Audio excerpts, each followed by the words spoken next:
This is a monkey trap. I was careful not to arm it earlier in service. Go ahead and arm that now.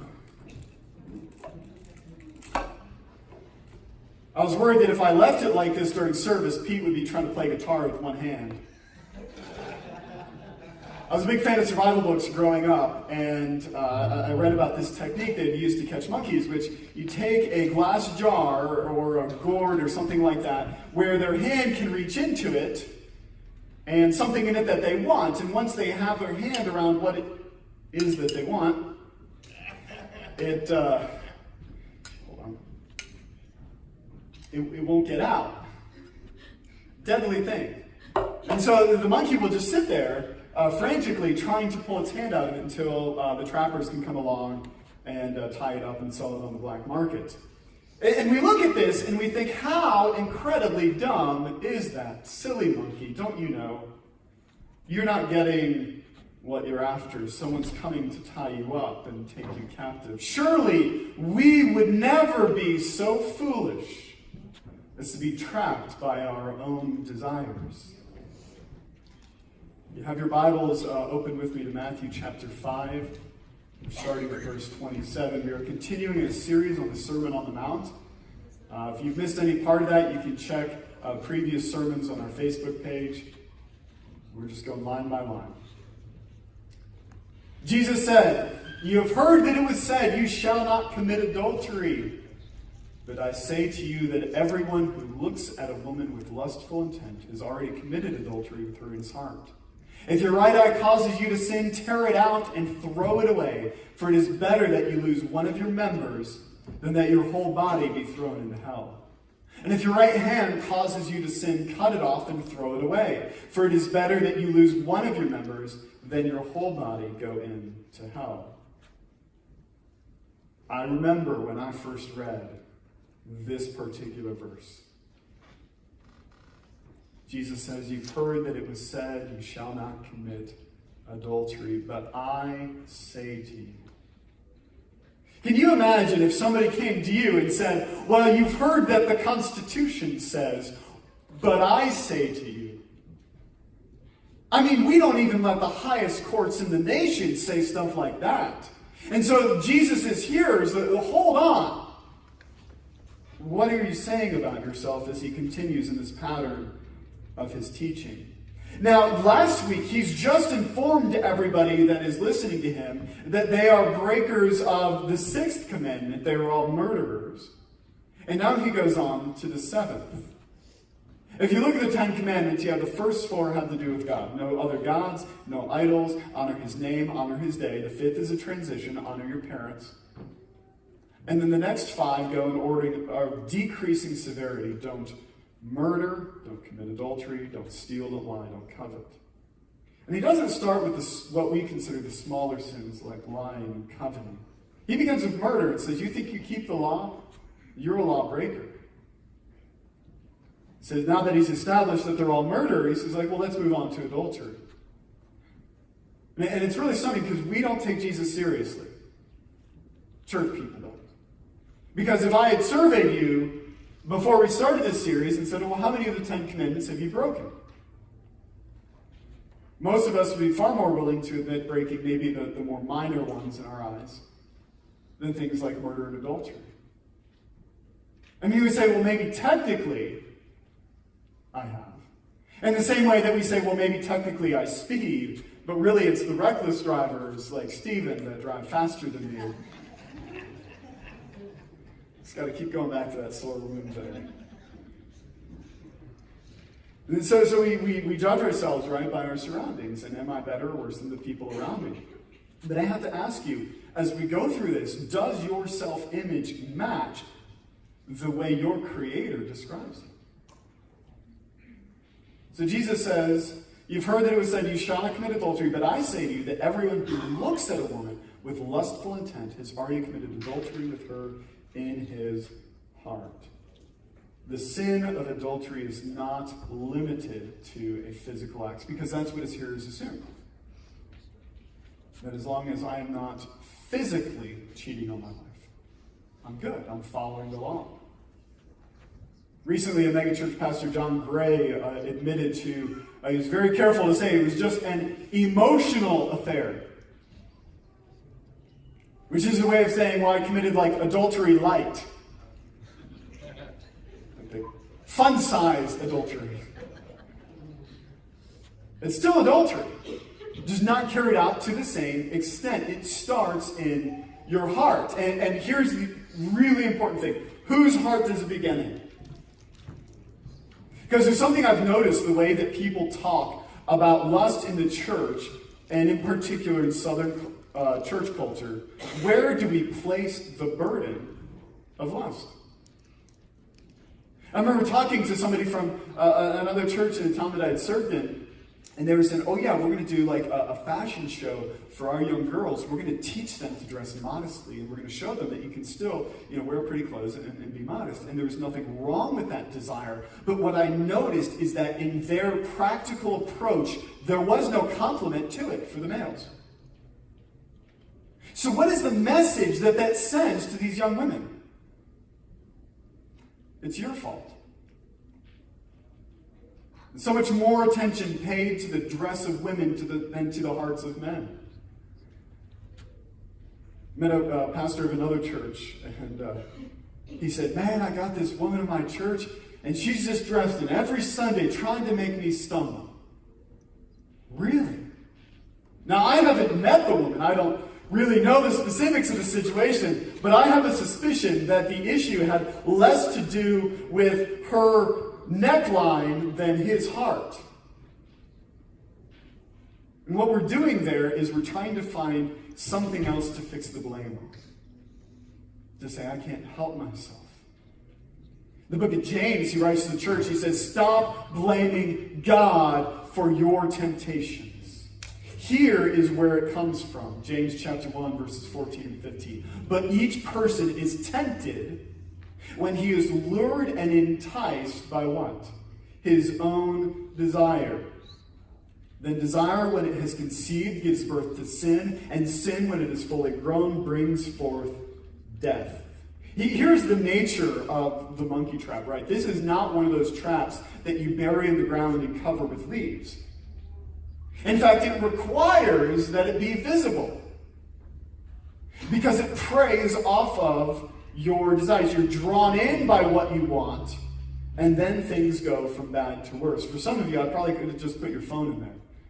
Maybe we should do that for the teenagers on Wednesday night. Have 4 of them. We're stuck. Why does this feel like such a radical teaching? Consider the world around us. I mean, maybe we don't notice lust anymore in the same way that fish don't notice that they're wet. We're swimming in it. I mean, in our culture today, it is just assumed that people will have sex before they get married. It is shocking, like Russell Wilson declaring that he and his wife were waiting. Statistically today, roughly half of you have watched porn in the last month, men and women. And the time between your kid getting unmonitored internet access and discovering porn is about 10 seconds. Don't kid yourself. And so we become numb to it. Overwhelmingly, again, we define sin as stuff that is done by people worse than us. And the bar set by our culture is to be saturated with this. Because, thieves still think that stealing is wrong. Go talk to a thief. Is it okay to steal? No. Just what I'm doing isn't really stealing. And I was challenged on this a number of years ago. I did like a spoken word video talking about how God had freed me from addiction to lust with porn. And a friend of mine commented on the video, because the closing line, I said, I've been clean for, I think it was 8 years at that point.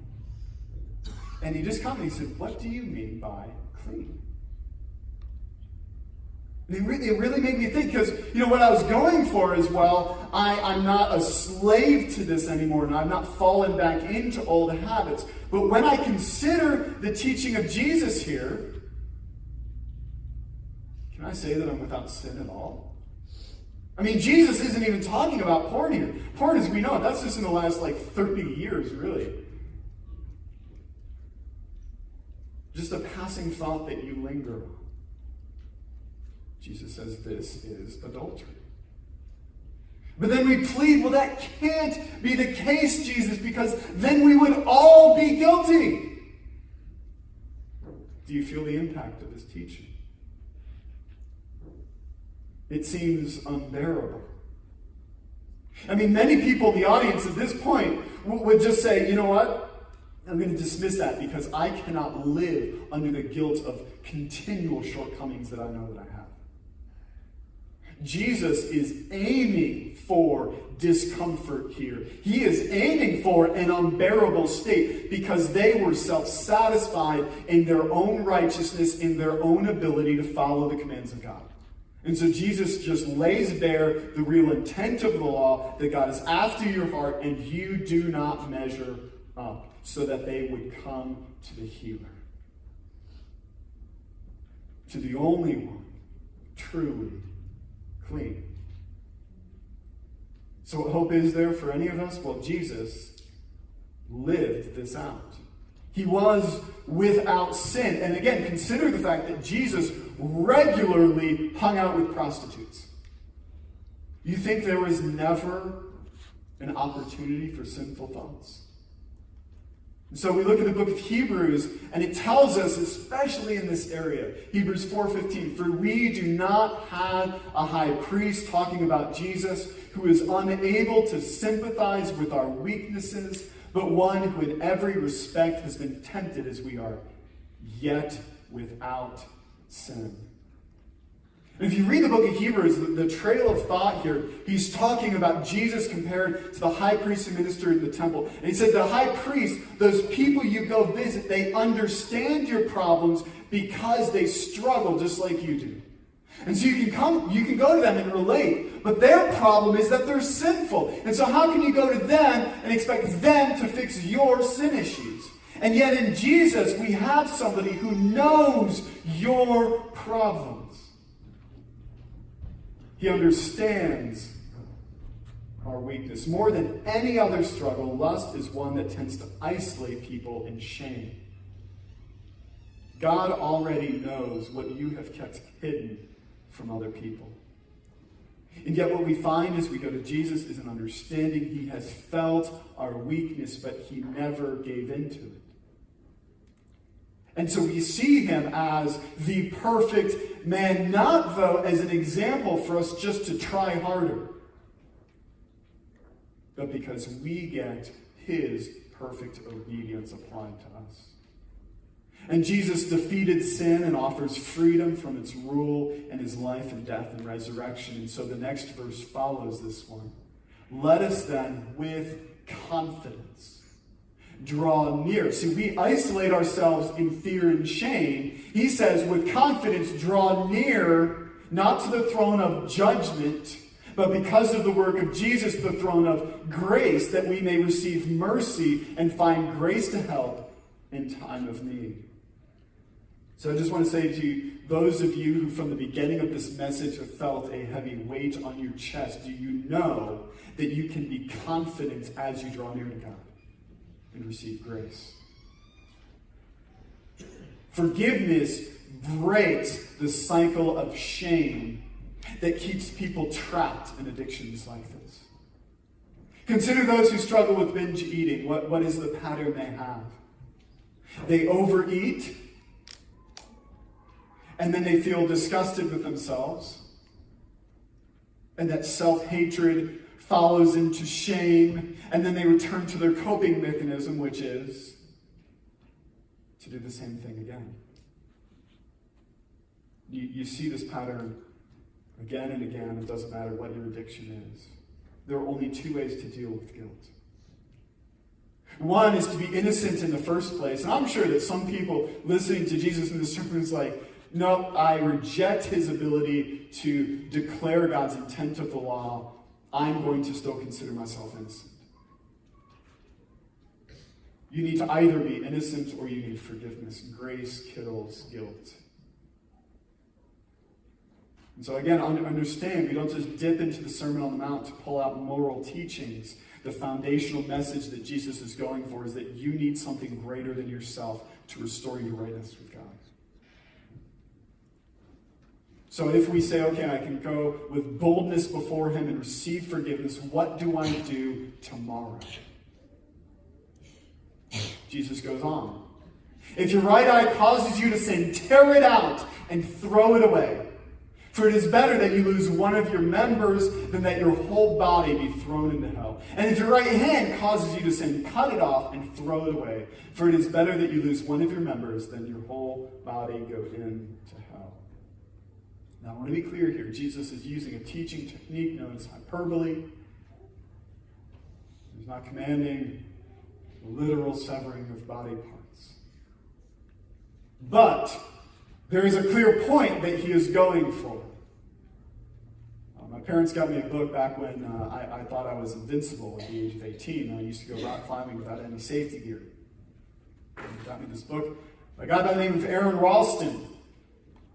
And he was hiking on a remote trail, miles and miles from any town. Nobody knew where he was going that day. And going into a narrow canyon, a boulder fell from above him and pinned his arm against the canyon wall. He actually took, being our age, he took a selfie here 3 days in. Days go by. He attempts to move it. He shouts for help until he loses his voice. 5 days pass. And finally, he realizes that if he does not do something fast, he is dying and he will be buried there.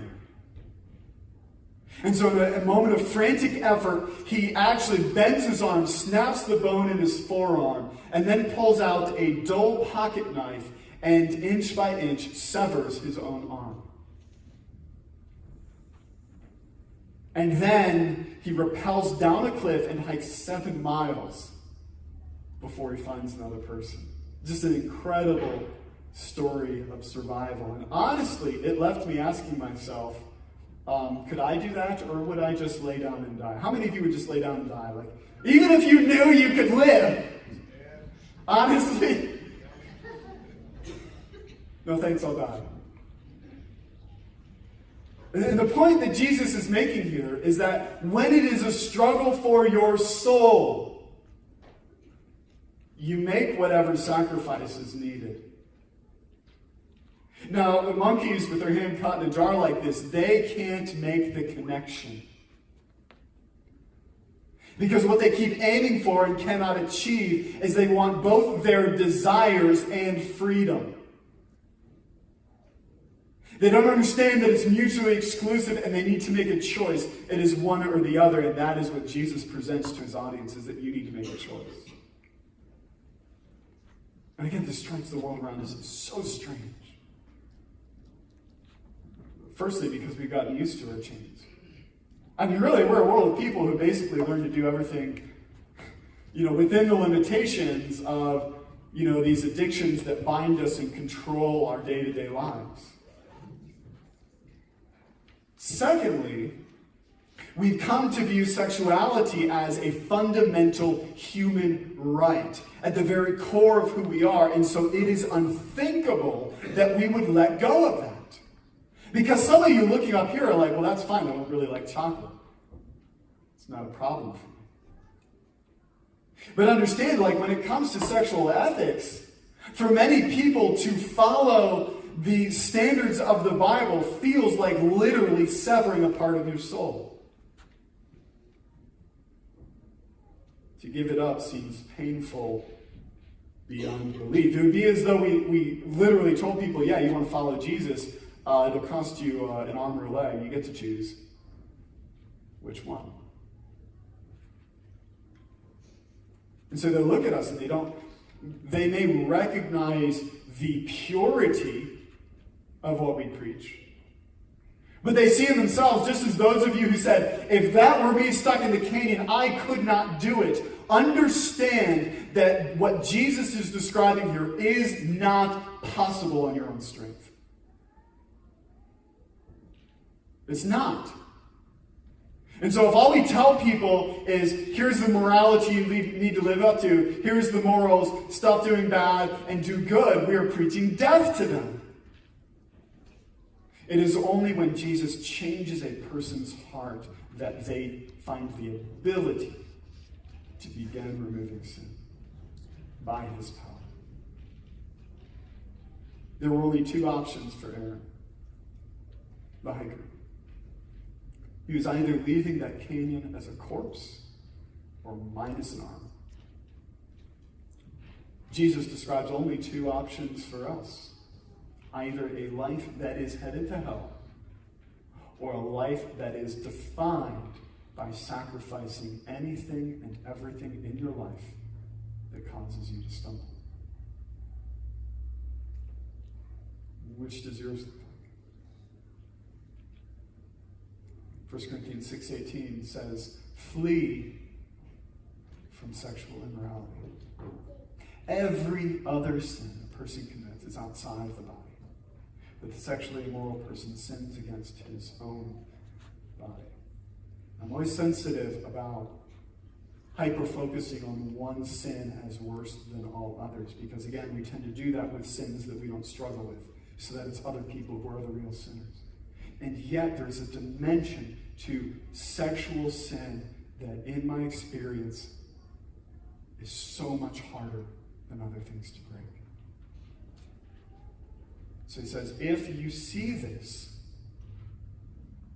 don't come up and examine it, considering the relative size of your hand in the opening. Oh, can I get in there? And let me figure. It's not one of those traps. You know those traps you have to get like the metal ring around like the wooden, knobs, and you just got to figure out the right way to get it. And if you know the trick, then you can do it. This is not one of those things. We mess with it like it is.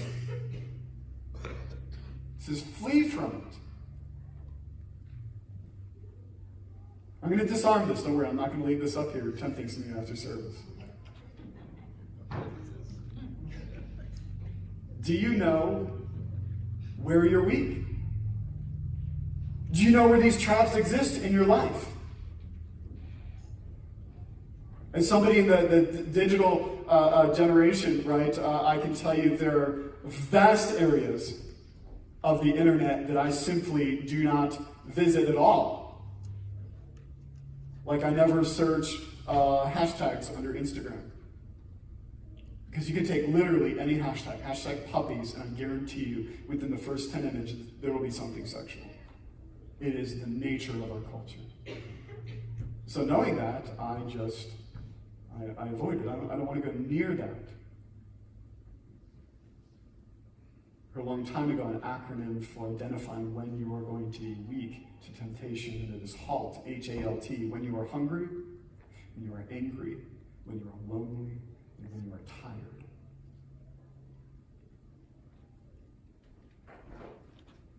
But most of all, what enables us to avoid a world that is full of traps is to be satisfied in Christ. Because if you take somebody who's starving and you put them in a room full of these, all kinds of different food, and they're starving, they're going to say, well, of course, I've got to try. But if my identity is rooted in Christ, if he fulfills the deepest needs of my heart, I no longer need what they're offering. And so here's what I want you to do today. It begins with confession. And the Greek word there, homologeo, means saying the same thing. Jesus has already described your problem. Will you today say the same thing as him and agree that he is right? You don't do that to a person, although we are told to confess our sins to each other, pray for one another so that we may be healed, but primarily it is between you and God. And secondly, if we're real about ourselves and our struggles, to identify what is the dead weight that needs cutting out of your life. Be concrete and specific. Decide to do that this morning. And third, that we would approach Jesus with boldness and confidence in the grace that he offers. Because none of this makes any sense if he is not alive today, ready and willing to forgive people like us. Let's pray.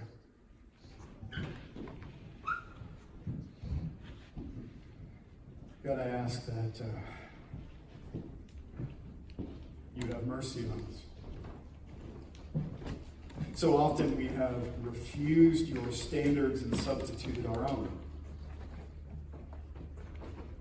Many times we hide from you for fear of what admitting the truth would bring. So God, today as you remove that option, I pray that you would just overwhelm us with your grace, and your love, and your ability to reach into these hopeless situations and remove the snares that bind us. And as we fight against our temptations, that we would do so from a position of love and freedom,